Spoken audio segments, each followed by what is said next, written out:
Me, I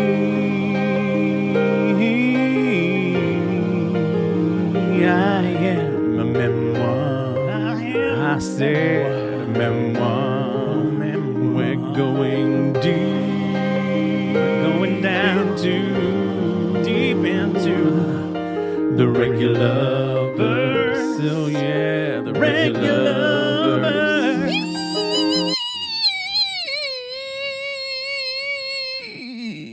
Regular. Hello, Emily. That might have been too loud.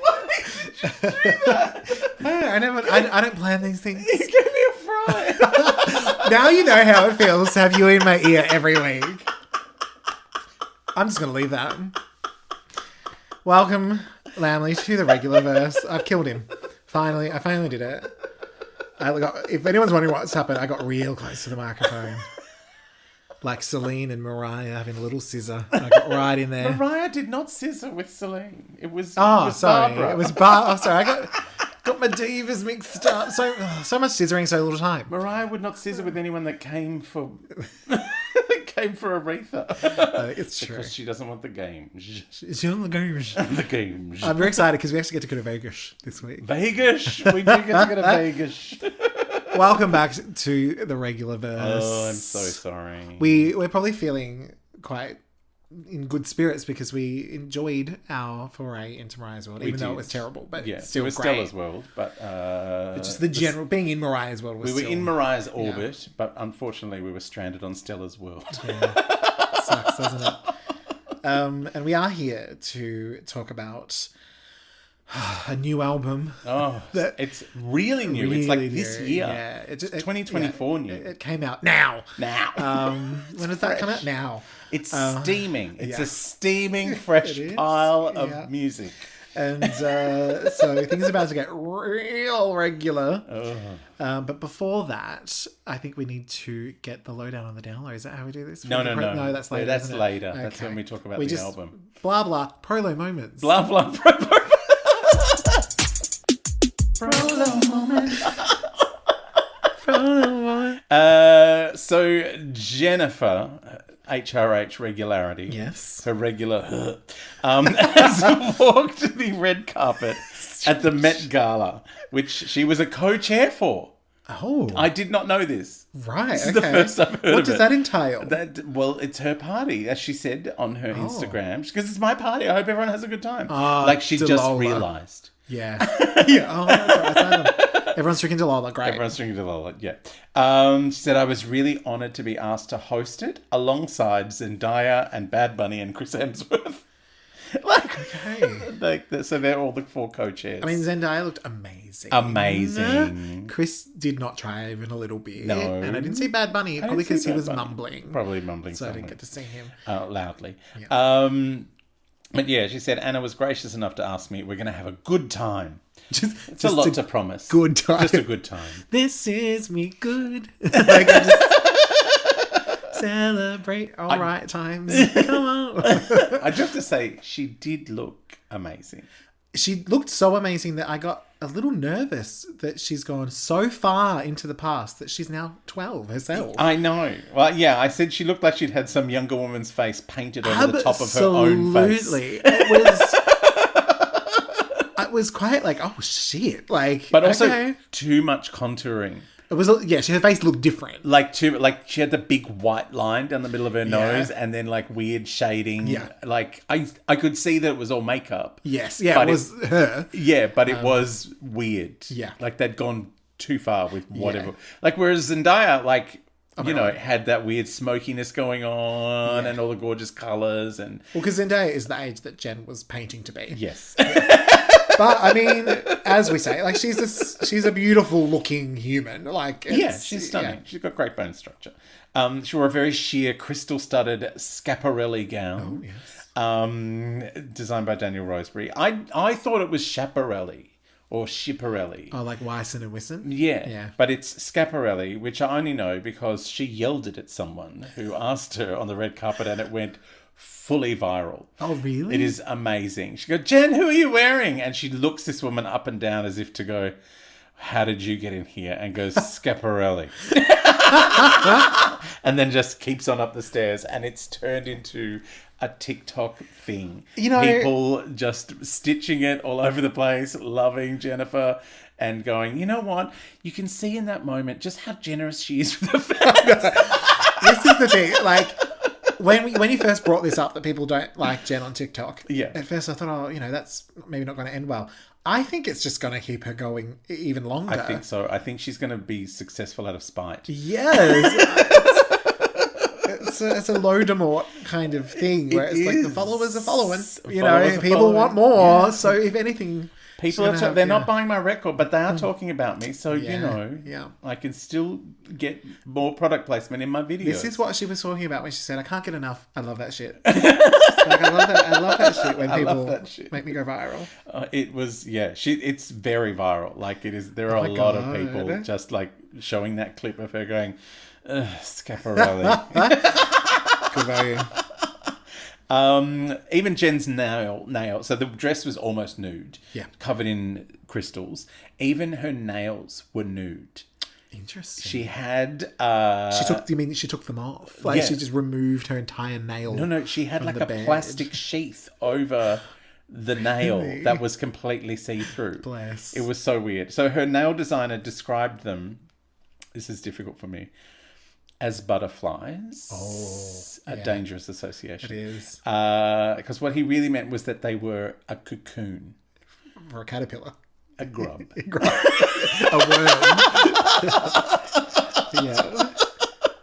But yes, he was kind of describing them like the way he shellacked them and put the thing. But they looked, like if you see them close up, you can see her real nail under there. Okay. And then this completely see-through other longer nail on top. So it's so weird. I'm now amazing. Just thinking, the whole ugly duckling story. Yes. I feel like in this situation, it was the ugly caterpillar. The ugly caterpillar. The ugly grub. Ugly grub.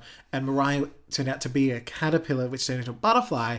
And Jen is one of the grub siblings. Yeah. And is real not happy about her success. Yeah. And was like, I've got to go and become a butterfly. Tell everyone I'm a butterfly. It's and she's a moth. J-moth. It's a J-moth, leaving a bit of dust on the wall when you smack her. So Bendo wasn't at the Met Gala because he hates stairs. Or his wife, one of those. Anyway, he was apparently busy making a sequel to a movie that no one saw in 2016. Because that demands a sequel. Definitely. What was the film? The Accountant? I don't know. Something about sums. I mean, accountants have to do math. We probably didn't even see... We couldn't see the trailer because we couldn't figure it out. Yeah. One scandalous website is claiming that Jennifer is cheating on Ben with the Australian DJ and producer Paul Fisher, who is quite a big deal in the dance music. Yeah, related to anal, I think. Yeah. Anal Fisher.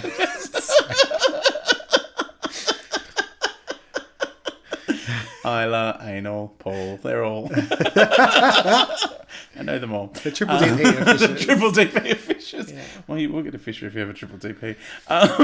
But no, they're not hooking up. He has done a remix of one of her songs. That has just been released on May 3rd. And I might have missed that. Her album, because her last album is only came out in January. No, the album came out in February. The one we're doing. Yeah, the one we're doing today. The single came out. First single came out January. Second single came out in February. The album came out in February. So we're only 3 months along. So I think a big superstar DJ is what she needs to give this album a push. Yeah. So of course he's done a remix of Waiting for Tonight. Because someone's pivoted their concert to Greatest Hits all of a sudden. Absolutely. And she's pretending she didn't release a new album this year. Instead, celebrating the 25th anniversary of On the 6th. Sure. Yeah.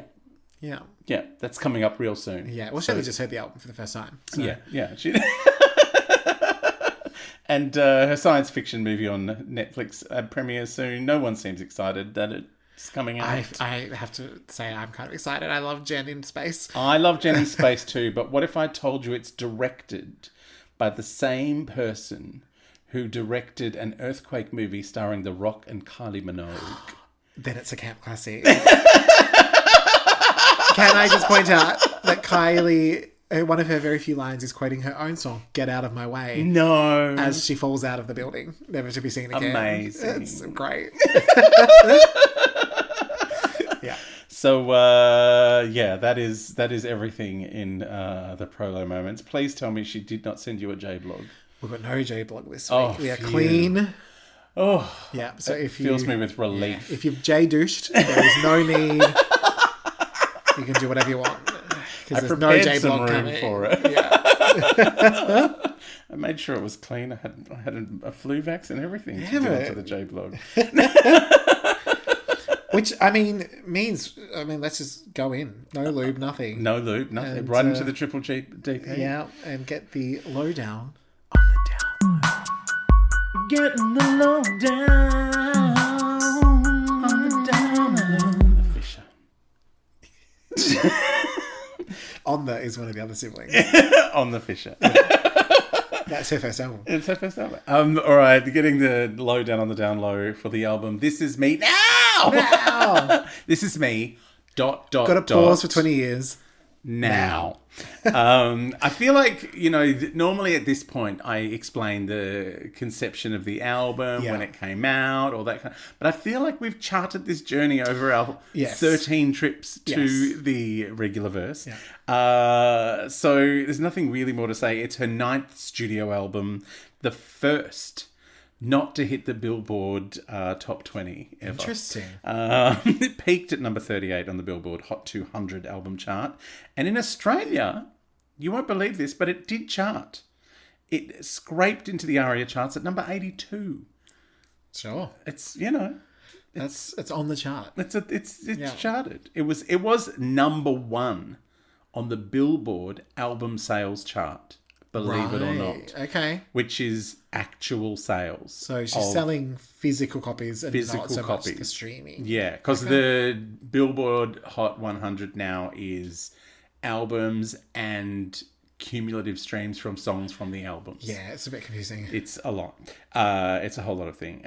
So yeah, people actually bought a physical CD. Okay. Actual sales. She got to number 7 on the vinyl sales chart, with all her 7,000 different colours at Target. Yep. So yeah, she's doing vaguely okay. Not as bad as it had been painted out. No. Perhaps. Yeah. Okay. But yeah, J-Lo still has a couple of fans. Yep. And they have an album. Yeah. Well, there were 10 versions of the same album. They do have, yes. Yeah. Are you ready for us to go track by track? I am. It's very interesting. I don't have to sing as much. No, because there's only one fabulous. Yes, shocking. Because, just so everyone knows, we will be covering the movie. Yes. In the next Regularverse visit. Yes. We had to separate it. She just put out so much content. So much content. We can't do it all. So the first song is This Is Me... ... Now. So let me blow that out of my mouth.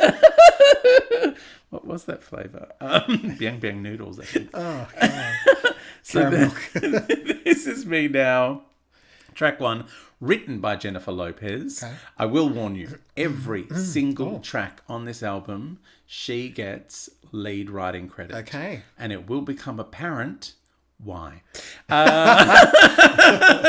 Written by Jennifer Lopez, Adia Boggs, Kimberly Kreis, Jeff Gittleman, Roger Shahayed, Aniel Lopez, Justin Timberlake, Timothy Mosley, Scott Storch. JT? Yes.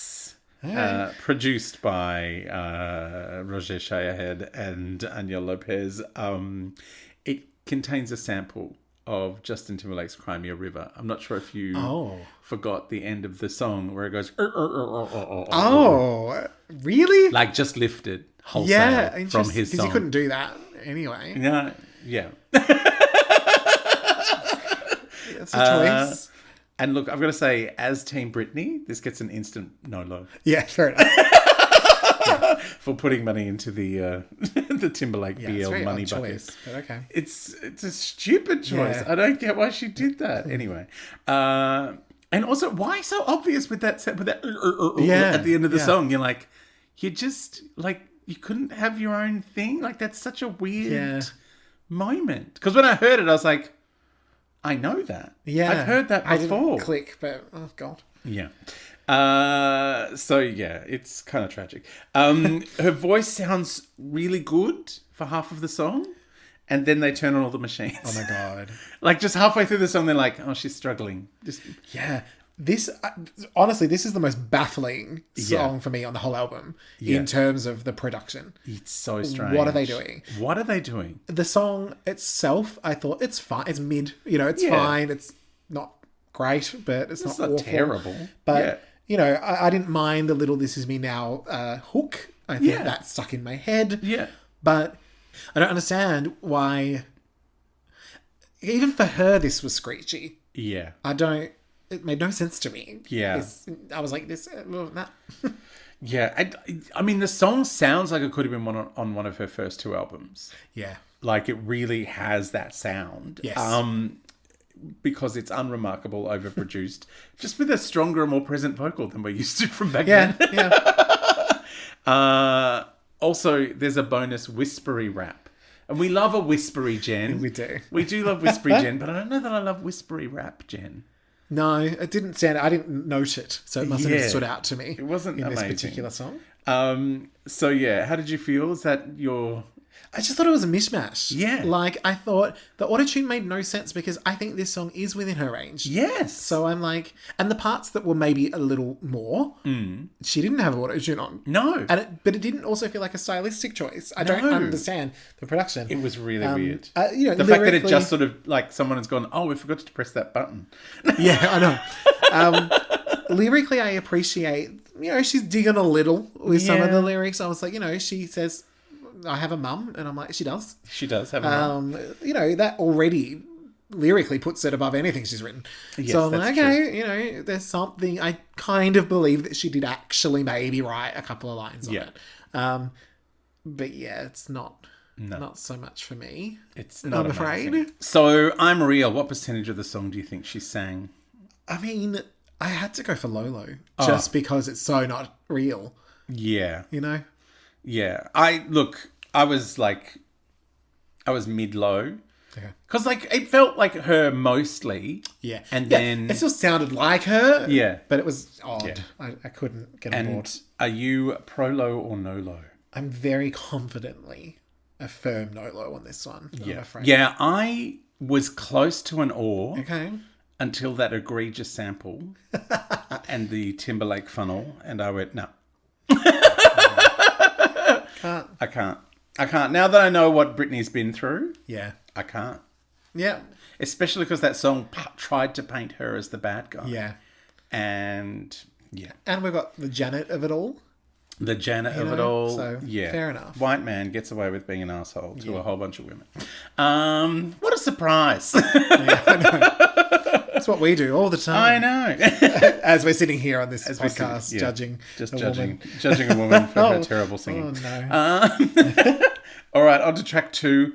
To Be Yours. This is written by Jennifer Lopez, as they all are. Jessica Agumbar, James Levine, Shahayed's back, Anya Lopez, Andrew Wanzel, Leon Russell, Bonnie Bramlett.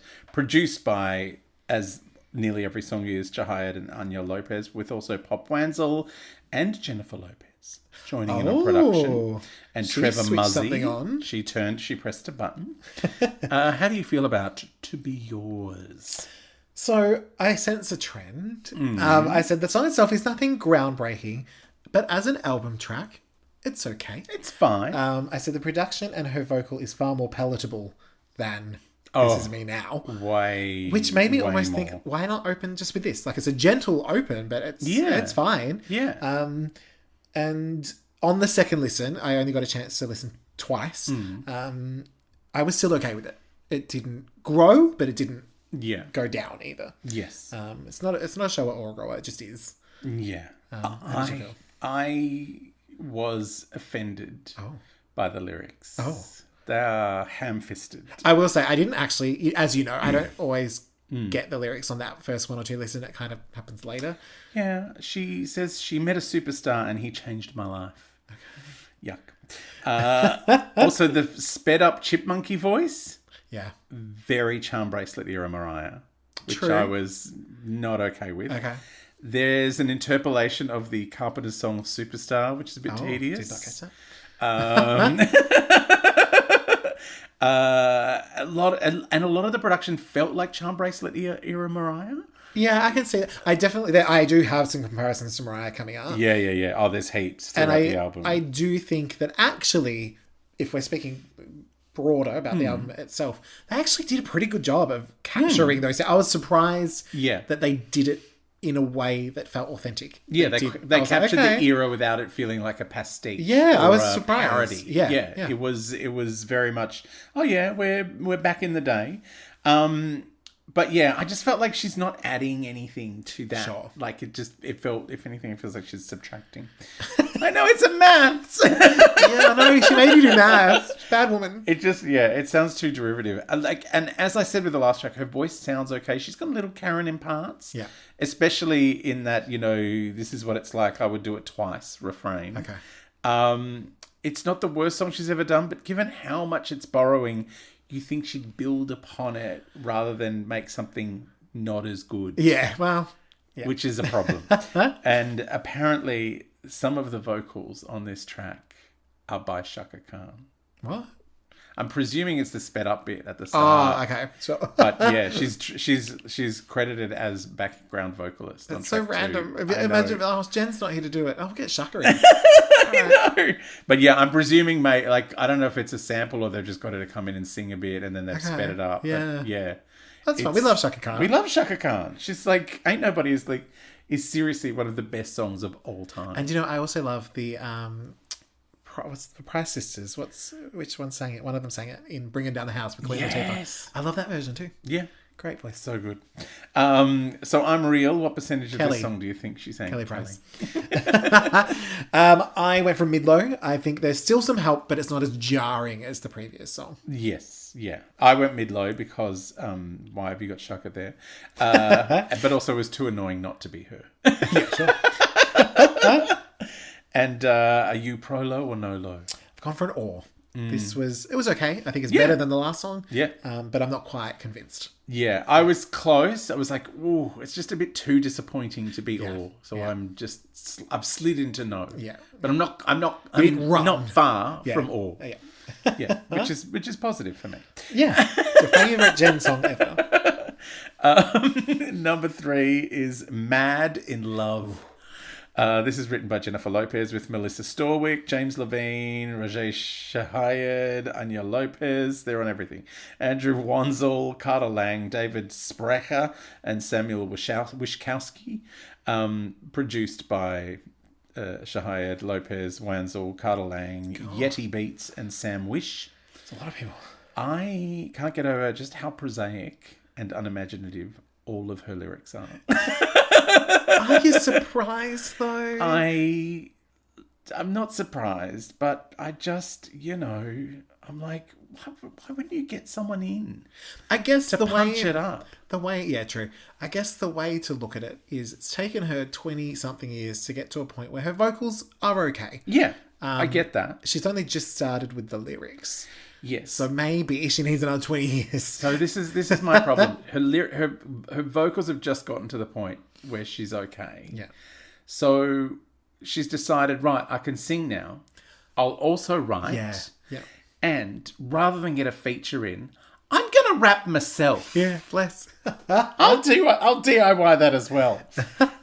Is she also running the drum machine? Like it looks really weird. Why doesn't she admit to herself that she's old now and she can't do all these things? Yeah. Okay. I don't know. It makes me wonder, who didn't love her enough? I know. Really, you think, what are you trying to prove? I know. People already think you're beautiful and they love your songs, really. Broadly speaking, they love a bit of Waiting for Tonight. Yes. You've done it. Yeah. It's okay. You can have a little rest. They love Hustlers. They love Monster-in-Law. Like, you've done some good stuff. Yes. So don't be so... I know we're hard on you. They but love don't the be wedding so hard. planner. Yes. They love Made in We don't Manhattan. need Jen to be anything more than that. We're happy know. with that Jen. We don't need Regular her to Jen rap. from the block. We don't, you know... The orange drink. Yeah, orange drink. You know what? Like, there's so much processing on her voice in this song. I'm starting to think she's confusing her voice for her face. We need some extra makeup and a little touch-up on that line. On my larynx? Yeah. You know what the best thing about this song? It's only 3 Yeah. What did you think of Mad in Love? I have to remind myself. So I thought it started strong and felt a little bit more in the pocket for her. But I felt it needed a big chorus. Yeah. It got to the chorus and I was ready. I was like, okay, where are we going? And then she said, nah.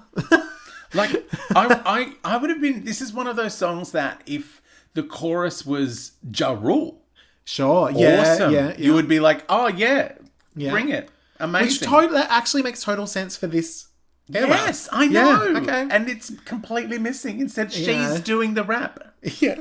I love it. It's like I'm spending a lot on this project. I'll just pay myself to do it. Not spending money on a rapper. Yeah. Maybe Stella was the producer, like the executive producer of this record. It sounds like the kind of thing Stella would make. So, are you... what do you think she's saying in the I'm Real Stakes? I've gone for mid-low again because it's definitely her, but the auto-tune is like, hey, I'm here. Yeah. I said, look, you know, it sounds too processed. Yeah, okay. It's too processed to be her. Like a chicken. Like a chicken nugget. Oh, yes. She's a vocal chicken nugget. Yeah. And are you ProLo or NoLo? I've gone or again. Oh, I think this one, like the last one, the song's fine. Like I can't say that I listened to it and went, oh, turn it off. I feel like with This Is Me Now, I was getting those headphones out. Yeah. The original. No, the song. Oh, the This song. Is Me Now. I thought you meant the album. Well, that too. With that album. That too. But no, with this one, with that first song, I was like, oh, get it out. Yeah. And I was worried we were in. Me. I was worried we were in for only that. But I was like, no, she has settled in. It's just not wowing me like I'd hoped. Yeah, I'm a firm no. Like, the song has some fun throwback production. Yeah. I didn't mind the melody, but lyrically, just far too boring and ugly. And the rap is tiresome. Yeah. Like, it is one tiresome. I'm tired of this rap. And, you know, I like her whispering. I like her having a chat. Yeah. But, no. Like, stop appropriating everything. All right, we're up to the single, track 4, Can't Get Enough. Okay. This is written by Jennifer Lopez, Adia Boggs, Christopher Dotson, Andrew Neely, Roger and Aniel Gittleman, Chauncey Hollis Jr., Alton Ellis, and Dennis Coffey. Produced by Shahayed and A. Lopez, Gittleman, and Hit Boy. I mean, no Corey Rooney. So no Corey Rooney. That's a great thing. I mean, if they wanted it to sound like the old days, they really should have got Corey Rooney to flatten her voice out and get someone to come and sing on top of it. Now, this was released on my birthday, my number 53 birthday. Number 53! The 10th of January, 2024. It did not crack the main Billboard chart, but it did peak at number 27 on the Billboard Mainstream and the Billboard Adult Contemporary Top 40s. Okay. Was 14 on the Adult Top 40.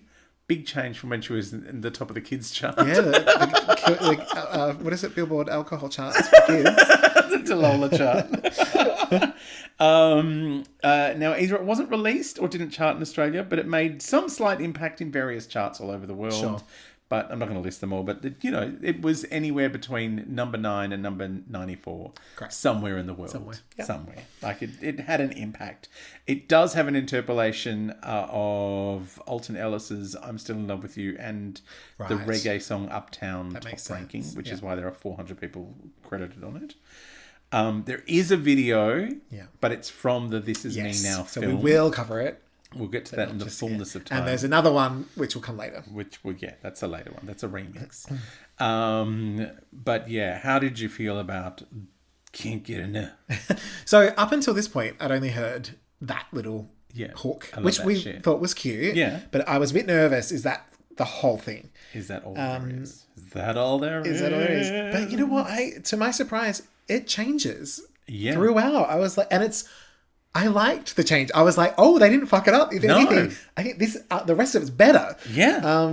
It's not just the hook. I said, I love that sort of old school build up into the verses is really fun, where she's kind of talking over it. Yeah. And she sounds confident and sexy. Yes. I was like, yes. She's having fun. This actually sounds like a cross between I'm Real, sorry to swear, and her single Hold It, Don't Drop It. But better produced, better sung. It's all just... Yeah. She sounds like it's all better. Yeah. And there's nothing problematic. It feels like the first 3 songs were trying to run up to this. Yeah. And it's like, you could have started with this. Actually, drop them off. Start with this. I think she wanted to make a statement with the title of the album. Well, okay, so... cute. I think she made the title before she wrote the songs. But so. and I said, to my surprise, the hook does not outstay its welcome. No. Because I think we get it twice. Yeah. And then at 3 minutes, it felt light and breezy. And I was also glad that for your birthday, she put out something that felt... nice, that wasn't insulting. Yeah, it wasn't Waiting for Tonight. No, but it wasn't also anything else. Dear Ben Part 1. Yeah. I was saying this is the most cohesive song on the album so far. And I don't mind the little love that shit refrain. The chorus is catchy. It's cute, sing-songy. Yeah. The lyrics are a little trite, but nowhere near as on the nose as the previous songs. Yeah. The only thing that seems to be lacking is a feature. Right, interesting. I know. And I feel like Ja Rule, Pitbull, Welcome Edition, maybe even someone a bit harder edged. Okay. Like thinking about what ODB did to fantasy. Sure. Yeah, okay. Because this is so cute and it's so frothy, even though she's swearing. Yeah. Like you just go, oh, imagine there was just something really rough I know, in the middle of it. There's like all of a sudden you're like, oh, to her delivery. Yeah. It feels like it could have been elevated. I'm very interested to hear what Lotto brings to it. Yeah. Because I quite like Lotto. Yep. And I had not heard the remix at this point. Sure. But I did enjoy the song. I was just like, oh, it just needs a little yeah. Yeah, it just needs a little a bit of scunge. Sure. A bit of spice to go with all the sweetness. Yep. A little bit of chili in the chocolate. Yeah, fair enough. I get it. So I'm Real. What percentage do you think she sang? I think this is quite high. Yeah, that she's not doing anything taxing in this song. No. And there's more than that. There's a robustness to her delivery. Like you sound like, oh, she's here. Yeah. Yeah. Yeah. And are you ProLo or NoLo? My first ProLo of the big album. fat pro. I was ProLo. You are ProLo. Nice work, Jen. I am also ProLo. Oh, it's been so long. I'm on the cusp of awe. But if generally speaking, like if she let someone else in the mix, we would have gone right into the pro. I reckon. This is what a moment. I know. And you know what is nice? It feels earned. It does. It really, it's like she picked the right first single. Yes. And there's nothing I can really pick apart. I almost feel bad that no one cared or listened to that's it. what I mean. This has honestly been the latter half of her career. Yeah. That she puts out a decent song and everyone's like, nah. With a decent vocal as well. Yeah. Interesting. I don't want it. There we go. Anyway. We've got our first, maybe only ProLo. Maybe only ProLo. DP of ProLo. DP of Pro. We never really have a DP of Pro. No, it's rare. We usually have like a Pro and an or. Because even sometimes, even sometimes that you really like something, there's maybe one thing that you just like, there's too much Karen Bunny. Yeah, so. Yeah, no, this was fun. Like, it's just, I could feel there was a gap. And I guess what is also nice, it's not coming from feeling like the song is undercooked. It's coming from like, oh, this is nice. I'd like a little extra. Yeah, imagine. Yeah. Like, which never happens with a Jen song. I know. I just feel like if she'd gotten someone big and now... Yeah. I mean, none of them would go near her at the March Bowl. Well, one might. One might. But, it would have been... It just would have given it that lift that it kind of needed, that kind of... Like, because it is a little too sweet. Yeah. In no, places. All right, the next song, track 5, is not .going .anywhere . .org. written by Jennifer Lopez, Boggs, Douglas Ford, Chahayed, Lopez, other Lopez, Gittleman, Ryan Martinez. Produced by Chahayed, the other Lopez, Gittleman, and G. Rye. Hey, G. Rye. He's G. Rye. Yeah, like most of the songs on this album, this is a laid-back vibe that harkens back to another time. Yes. And I don't mind it. Yeah. She's processed out to the wazoo, and that choice to go high and low is not one that serves her well. Okay. Because she's like, hi! I'm like, oh no, love, that's Bless. like both of those are outside your range. Also, why would you not get a feature rap on your song? Yeah. Why DIY? Yeah. Like, maybe she felt like she had something to prove. I don't know. It's no Prisoner, but she's really trying it on. Love Prisoner. But, with the high-low bit that doesn't quite She's been work. listening to this podcast. She's like, I need to go high-low. I need to go high and then low, all at once. All at once. But yeah, because with the high-low and the self-rap, this should technically cross over into being camp. Yeah, sure. Like it should, because but it's just too ordinary. Like it's like camp needs to be like aiming high. Yeah, it's such a big swing. And failing miserably and therefore being hilarious. Yes, like, like Celine Dion doing a Jim Steinman song. Yeah. Like 7.5 minutes. Yeah. Can you imagine? No, she Don't did. give her an idea. No, can you imagine Jen doing that? Oh, Jen Don't can't give her any No, ideas. she can't do Jim Steinman. But like, yeah, it was like, it reminded me of the Halle Berry Catwoman movie. Oh. Which should have been so bad, it's camp. Right, but it's just bad. ordinary. The only camp bits are where Sharon Stone turns into stone. Like, she's got that disease where you start to turn into stone, but it becomes a superpower in this movie.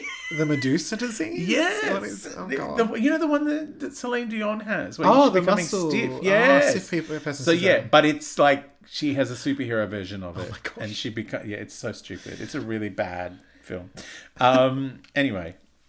Yeah, it is disappointing when something's bad and you can't enjoy it. Yes. That's why Glitter was so great. Because, like, it's bad, but oh my God, have fun. It's so much fun. Yeah. Like, it's just... I feel like it's not shit enough to be camp, this song. Yeah. Also, Ben Affleck is credited as a background vocalist on this song. Why? And that should actually drag it into Gigli territory. Yeah. Because Gigli is actually so bad. It's hilarious. Oh, yes. I can't wait. But yeah, this is... like the title, Not Going Anywhere. Yeah. Did you enjoy Not Going Anywhere? You know what? I felt similar. I said, it's okay. It has some moments and elements that are catchy that I did enjoy, where I was like, are we going somewhere? We're not going anywhere. And now she's rapping in him. And yeah, I said, it's fine as an album track, but certainly not single worthy. No. Did not need the weird ass outro. No idea what that was about. Was that I was Ben? like, that might have been Ben. What's the one that you play? The marimbula. No, it's smaller. The xylophone. Yep, close. Glockenspiel. Is that Glockenspiel? Yeah. Ding, ding, ding, ding, Yeah, ding. that was him. It was okay. It's not okay. It's not okay. So it's not okay. And it's really, it's heavily processed. I don't understand why Ben is there. No. What did Ben do? No one knows why Ben's anywhere. Yeah, I guess that's true. Also, how did he get a vocalist? I don't want to know. So I'm real. What percentage do you think this was? I've gone for a mid. Yeah, same. She's still there. A little less help than some of the others. Yeah. But still processed. Yeah. Like, it's like, it wasn't like it was... like auto-tune. Auto-tune, sort of thing. but it was like some weird filter. Yeah. Like, it was strange. And are you a ProLo or NoLo? I've gone all.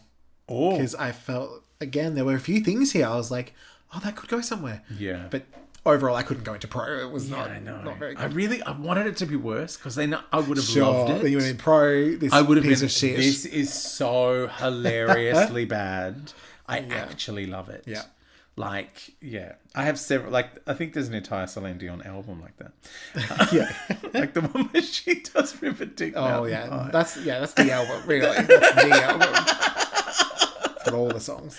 All right, we're on to the next single. Oh, okay. As yet, the only other single, I believe, that'll probably be released now that she's gone back to On the 6. This is track 6, Rebound. Bouncing back. It's happening. Written by Jonathan Lopez. Boggs, J. Stevens, Chahayed, A. Lopez, Gittleman. All the same people who've written every other song. Produced by Chahayed, Anya Lopez, and Gittleman. This was released in February 2024. Made absolutely no impact whatsoever. No, I didn't even know this was a single. There is a video, but it's just more from her annoying movie. Which we'll watch in the Regularverse cinema at some point. It wasn't even on her Wikipedia page as a video. Yeah, no, but they released it as a video. There's a remix, which we'll hear later on. Yeah. But yes, how did you feel about a rebound? So I think there's a foundation of a song here. There is. I said she never, thankfully, goes fully into Karen. No. But I just wanted it to lift more. I wanted to feel enveloped by it. Yes. It was tickling the spine, but it didn't go all the way. Yeah. I thought the bridge with the deep voice was really, really weird. Yeah. Her coming in, singing over it, actually fixed it. Yeah. I was like, just sing over the whole thing, and it just would have been a fun production element instead of whatever the fuck that was. Yeah. But I didn't hate it. You know, I thought there is something here that's enjoyable. It is sounding of that time. Yeah. I can't say it was bad. Yeah. You're about to, aren't you? No. I think whoever was doing the guide vocals or the actual lead vocals was doing something really interesting. Yeah. And she's copying them really well. Good girl. Yeah, that's what she does. But it feels so unlike her. I very much doubt whether she had anything to do with those choices. Yeah, okay. Because they're interesting choices vocally. Yeah. I like the rebound chorus refrain. The song never iterates out of the loop, though, that it's kind of designed around. So it becomes really stale really quickly. Yeah, and I think that's where I needed that bit more. Yeah. It's not as lyrically problematic as the rest of the album. I can see why it was chosen as the second single. I'm interested to hear a remix because this is another song that feels like it is... like a feature would have lifted it. Yeah. And right where that bridge was that I thought was odd. Yeah. It just feels like there's a gap in the song. You're like, where's my friend? Yeah. Like I wouldn't have even minded a singing feature. Like someone else. Sure. Like Mark Anthony to come in and have a sing. Miss Mark. I know. Like even if like because she's doing something so interesting with her vocals, I was like, oh maybe someone else would help. Yeah. But they didn't. Instead, we're just left with Jen. So I'm real. What percentage do you think she's saying? I thought this was mid to high. Yeah. Like you said, there's that guide. Yes. But yeah, she sounded alright. Yeah. Do you think it was a guide? Like it feels like it feels way too innovative for her. Am I? Someone has probably. Maybe someone sang it back to her and said, "Try this." Yeah. I don't know. Because it was interesting, like what she was doing was interesting. There's a couple other moments in here that she does things that I didn't expect in some other songs. I'm like, okay. Yeah, maybe she's just having a play. I mean, she's got the guy, you know, her vocal coach that she sang that Christmas song with. Yeah. So he is all across every track as a background singer. So he was obviously there helping her out. So yeah, I think maybe she's just learned a lot. Yeah. But yeah, I was the same. She's mid-low. She's got a lot of help. Yeah. And are you a ProLo or NoLo? I've written a light ProLo. Ooh. So I think, obviously, I liked something that was going on here. It didn't fully fulfill me. Yes. But enough to go, maybe I'd go back. Maybe I'd check it out again. Well, you'll be surprised. I'm an all. Great. That's nearly pro. Absolutely. I mean, it's pro on your scale. Yeah.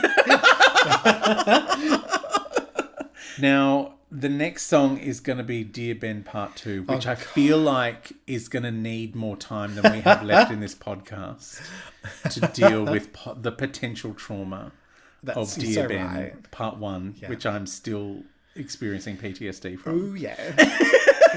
It's probably nice to let everyone have a week to go and speak to their mental health professional. Yes. Prepare before you sit down and listen to it. Before you actually experience Dear Ben Part 2. So let's head on home. Get the fuck out of our podcast. Get the fuck out. Get the fuck out of our podcast. Get the fuck out. Just walk away. Walk away. You tacky regular bitch. Regular. Get the fuck right out of my face. Regular. We are almost home. Still stuck here in the Regularverse for another week, unfortunately. Not as exhausted as we sometimes are. No, because she has turned all of her videos into an annoying film that you're going to make me watch and fabnopsize the entire thing. Absolutely. Later on. If it helps, apparently it only goes for about 35 minutes and then it's 15 minutes of credits. Yeah, it doesn't even run for a full hour. Yeah. Like, And that's to with the be 15 calling minutes it of a credits. movie. I know, bless. Like, she's insane. Although we are also going to have to watch The Greatest Love Story Never Told. You bet we which are. goes twice as long as the film. Yes, we are. Anyway.